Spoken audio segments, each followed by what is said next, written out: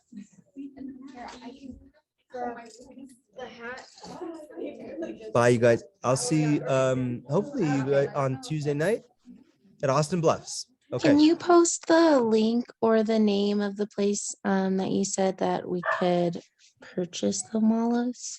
It's called Sacred Woods. Sacred Woods. Yeah. Okay. Yeah. Cool. I should be there Tuesday. Not supposed to snow this week. Oh, yeah. Okay. Cool. Oh, and hey, by the way, today is, for those of you doing a 40-dayer, today's day 1. This starts day 1. Tomorrow's day 2. Probably. I mean, I think you can get some at Austin Bluffs. Yeah, Manitou. Austin Bluffs, we don't have any wood ones.